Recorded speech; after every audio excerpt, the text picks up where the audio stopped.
السلام علیکم. پہلے آپ ویڈیو دیکھ لیجئے.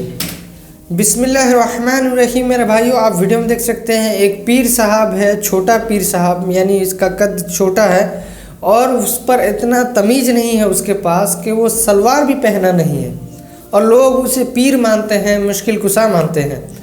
اور ان لوگوں کے اندر اتنی غیرت بھی باقی نہیں ہے. وہ پیر صاحب ایک کمرے کے اندر بیٹھا ہوا ہے, اس کے اندر یعنی وہ سلوار پہنا نہیں ہے, لوگ اس کا پیر دبا رہے ہیں. لوگ یعنی عورتیں, خاص کر کے عورتیں اس کا پیر دبا رہی ہیں, اور ان کو اتنا تمیز نہیں ہے کہ یہ پیر صاحب کو اتنا تمیز نہیں ہے, لیکن باوجود اس کے لوگ اس کو عزت دے رہے ہیں.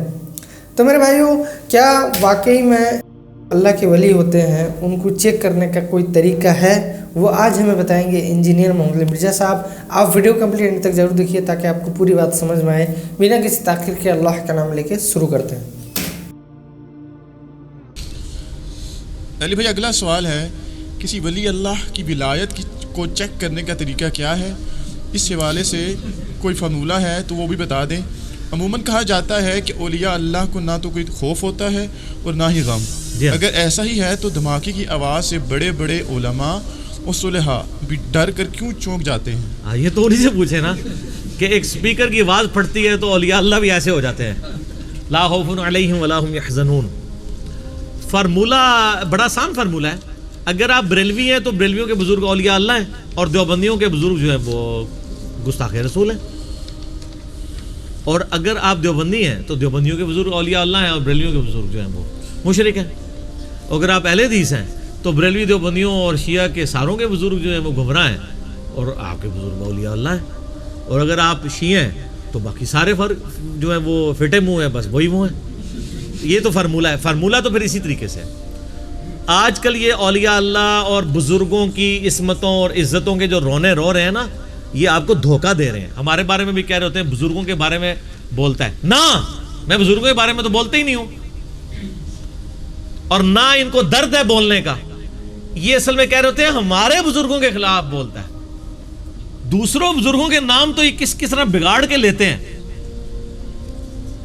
ابھی یہ پچھلے دنوں میرا کلپ جو عمران خان صاحب کے بارے میں چڑھا, یہ جو ان کی سٹیٹمنٹ آئی تھی جس میں میں نے احمد بریلوی صاحب کے ترجمہ پڑھ کے بتایا کہ انہوں نے کیا الفاظ استعمال کیے ہیں قرآن کے ترجمے میں. تو اب نیچے وہ دیوبندیوں حدیثوں نے کمنٹس کیے ہیں یہ اعلیٰ حضرت نہیں ہے, کالا حضرت ہے. تو آپ کے کہنے سے کون سا مان لینا ہے؟ کروڑوں لوگ تو ان کو اعلیٰ حضرت ہی مان رہے ہیں. ٹھیک ہو گیا.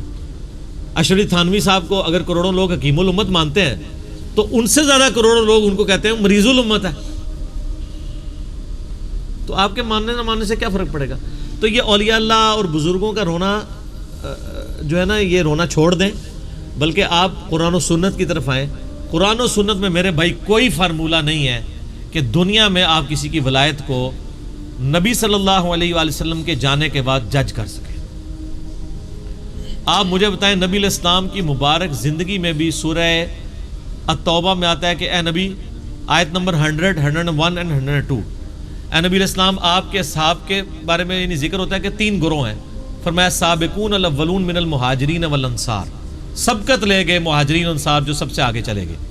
اچھا, اور کہا وہ تو ایمان میں اعلیٰ ترین درجے کے ہیں. دوسرا فرمایا کہ مدینے اور ارد گرد کے لوگوں میں پکے منافق ہیں, اور ایسے منافق ہیں جن کو اے نبی تم بھی نہیں جانتے. آج کے دور کے وہ اولیاء اللہ ہیں کیونکہ قانوناً وہ صحابی ہیں, اور یہ کہتے ہیں کہ ایک عام صحابی کے پاؤں کی خاک جو ہے نا وہ غوث کتب سے افضل ہے. تو ظاہر ہے جب نبی علیہ السلام بھی نہیں جانتے کہ وہ کون ہے تو ظاہر ہے غوث کتب سے افضل ہیں وہ تو اللہ کو پتہ ہے. اور تیسرا فرمایا ملے جلے اعمال کرنے والے ہیں, اللہ تعالیٰ ان کو دیکھے گا. یعنی مسلمان تو ہیں لیکن ان سے برائیاں بھی ہو رہی ہیں, اچھائیاں بھی ہو رہی ہیں, یعنی کمزور درجے کے مسلمان ہیں. ہمارے ساتھ کمپیئر کرتے ہوئے نہیں, سیدنا ابوبکر, عمر, عثمان و علی رضی اللہ عنہ مجمعین کے ساتھ کمپیئر کرتے ہوئے ان کے ساتھ. تو یہ 3 کیٹیگریز وہاں پہ بیان ہوئی ہیں. آج کے دور میں کوئی شخص کسی کو ولی اس طریقے سے ڈکلیئر نہیں کر سکتا. اس زمانے میں بھی جو اولیاء اللہ تھے نا, ان کو ڈکلیئر کرنا بھی وحی کے ساتھ تھا, اور اگر وحی میں نہیں بتایا گیا تو نہیں پتا. ٹھیک ہو گیا.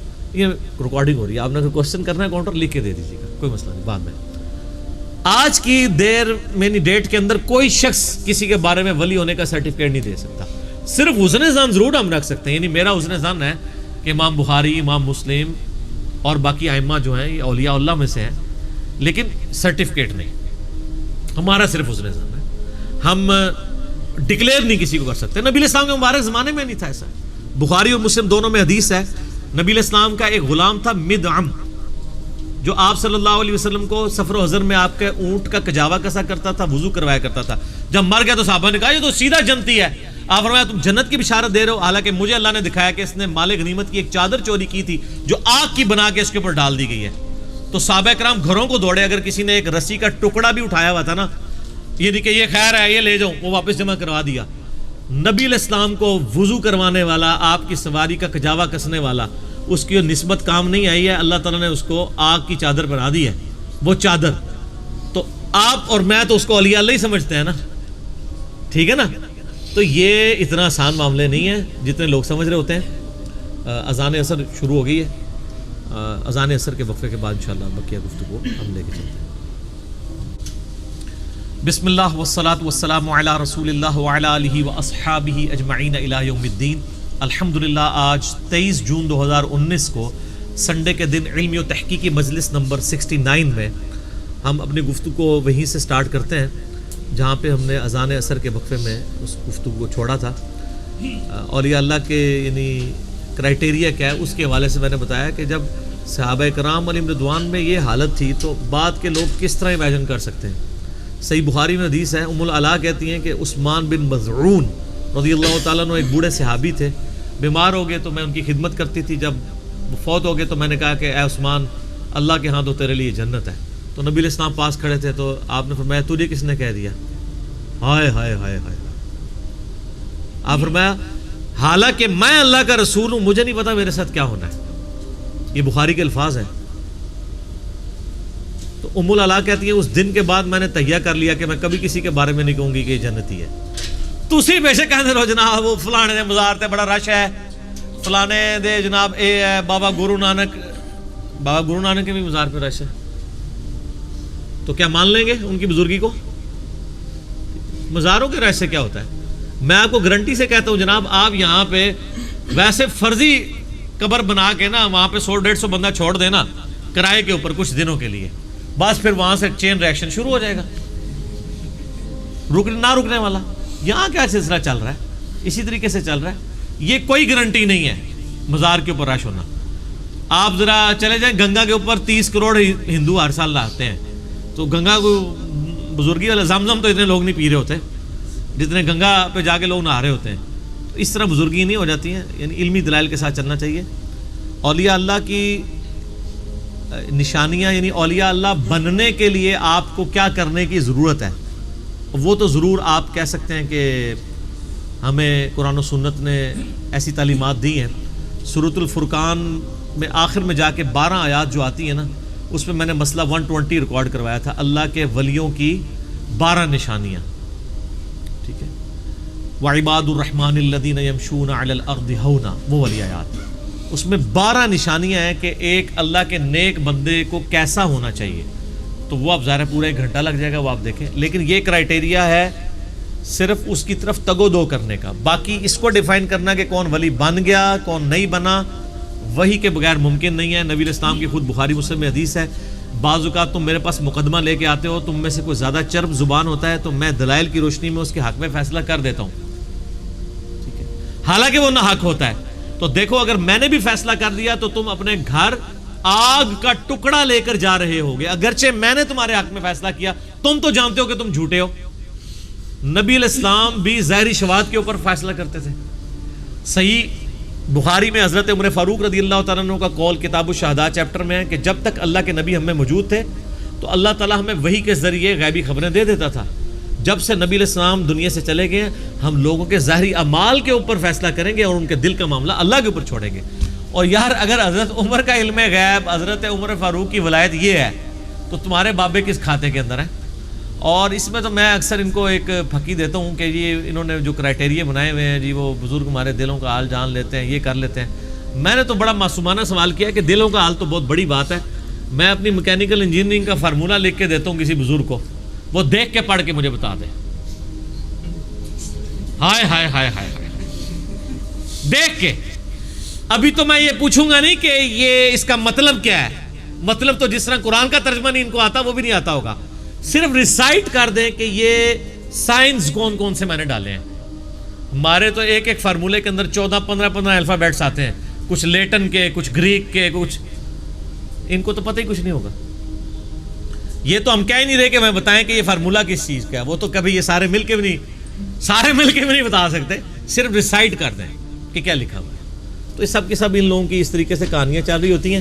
باقی یہ سوال جس نے کیا بہت زبردست ہے کہ اگر اولیاء اللہ کو کوئی خوف بھی نہیں ہے, کوئی غم بھی نہیں ہے, اس کا مطلب یہ لیتے ہیں جو, تو پھر تو جب اولیاء اللہ کے پاس اچانک چھوٹا سا اگر جو ہے وہ پٹاخہ چھوڑا جائے تو ان کو یوں نہیں کرنا چاہیے, لا خوف علیہم ولا. ایسے آپ کا کیا خیال ہے, ہوگا کہ نہیں؟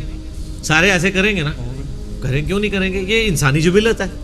لا خوف علیہم ولا هم یحزنون سورہ یونس کے اندر آیا ہے, الا ان اولیاء اللہ لا خوف علیہم ولا هم یحزنون. یہ آخرت کا معاملہ ہے کہ قیامت دن جس نے اللہ کے لیے زندگی گزاری, قیامت والے دن نہ اسے کوئی خوف ہوگا نہ اسے کوئی غم ہوگا. اچھا, دنیا میں اگر اسے کوئی ماننا چاہتا ہے تو اس معاملے میں جس طرح کہ سورہ ہے جو حامیم السجدہ ہے, جسے سورہ فصلت بھی کہتے ہیں, 2 نام ہے نا اس کے سورہ حامیم السجدہ کے, سورہ نمبر وہ 41 ہے, اس میں بھی اللہ تعالیٰ نے اہل ایمان کا ذکر کرتے ہوئے فرمایا, آیت نمبر ہے 30, ان الذین قالوا ربنا اللہ ثم استقاموا, بے شک وہ لوگ جو کہتے ہیں کہ اللہ ہی ہمارا رب ہے, اس کے بعد اس کے اوپر جم جاتے ہیں, تتنزل علیہم الملائکہ, ان پہ فرشتے نازل ہوتے ہیں, اللہ تخافوا, اور کہتے ہیں مت خوف کھاؤ, ولا تحزنوا, مت غم کھاؤ, وابشروا بالجنۃ التي کنتم توعدون, اور خوشی مناؤ اس جنت پہ جس کا تم سے وعدہ کیا گیا ہے. نحن اولیاؤکم فی الحیات الدنیا, ہم دنیا کی زندگی میں تمہارے ساتھی ہیں, وفی الآخرہ, اور آخرت کی زندگی میں, ولکم فیہا ما تشتہی انفسکم, اور وہاں تمہارے لیے ہر وہ چیز ہے جو تمہارے نفس چاہیں گے, وَلَكُمْ فِيهَا مَا تَدَّعُونَ, اور ہر وہ چیز ہے جس کا تم سے وعدہ کیا گیا ہے. نُزُلًا مِّن غَفُورٍ الرحیم, یہ مہمان نوازی ہوگی بخشنے والے مہربان کی طرف سے. یعنی موت کے وقت فرشتے ان کے اوپر, وہ تو ابو داؤد میں آپ کو ڈیٹیل احادیث ملیں گی, سنن نسائی میں بھی, کہ جب مومن کی روح نکل رہی ہوتی ہے اس وقت اس کے پاس فرشتے کی شکل میں آتے ہیں اور اس کو بشارت جنت کی وہیں سے ملنی شروع ہو جاتی ہے. تو اور دنیا کی زندگی سے مراد اگر موت کے علاوہ عام زندگی ہے تو اس میں کوئی بندہ دیکھ کے تو نہیں بتا سکتا کہ اس وقت اس کے ساتھ فرشتے اٹیچ ہیں. جس طرح یہاں پہ قرآن کی محفل ہے, صحیح مسلم میں حدیث ہے جہاں پہ لوگ قرآن کی تدریس کے لیے جمع ہوتے ہیں, تو اس محفل کو جو ہے وہ آسمان تک فرشتے اپنے پروں سے ڈھانپ لیتے ہیں. جو وہ ذکر کی محفلیں کہہ رہے ہوتے ہیں وہ اللہ ہو کی, وہ قرآن کا ذکر ہے, اس میں الفاظ ہیں. تو وہ اب ہمارا ایمان ہے کہ ہے ایسا, لیکن دیکھا تو کسی نے نہیں ہے. اسی طریقے سے یہ ساری چیزیں غیب سے تعلق رکھتی ہیں. کسی کے بارے میں ولی ڈکلیئر کرنا, سر یہ تو آپ وثوق کے ساتھ, سوائے ان لوگوں کے جن کو اللہ کے نبی علیہ السلام نے وضاحت کے ساتھ کہہ دیا, جیسے بخاری کی حدیث ہے, اصحاب بدر کی اگلی پچھلی ساری خطائیں اللہ نے معاف کر دی ہیں, چاہے جو مرضی کریں. یا اصحاب شجرہ کے بارے میں مسلم شریف میں حدیث ہے, جنہوں نے درخت کے نیچے بیعت کی تھی ان کو آگ نہیں چھوئے گی. یا ایک مجلس میں 10 صحابہ کو جنت کی بشارت ملی, ابو بکر, عمر, عثمان, علی, طلحہ, زبیر, عبد الرحمن بن عوف, سعد بن ابی وقاص, ابو عبیدہ بن جرح اور سعید بن زید. ایک اس طریقے سے بخاری میں حدیث ہے, جس نے زمین پہ چلتا پھرتا کوئی جنتی دیکھنا ہے عبداللہ ابن السلام کو دیکھ لو. تو اس طرح جو اسپیسیفک ہے وہ علیحدہ بات ہے. باقی تو آپ وثوق کے ساتھ کسی کے بارے میں بھی نہیں کہہ سکتے.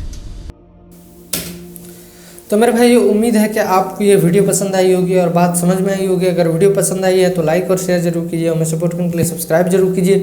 ملتے ہیں نیکسٹ ویڈیو میں انشاءاللہ. السلام علیکم ورحمۃ اللہ وبرکاتہ.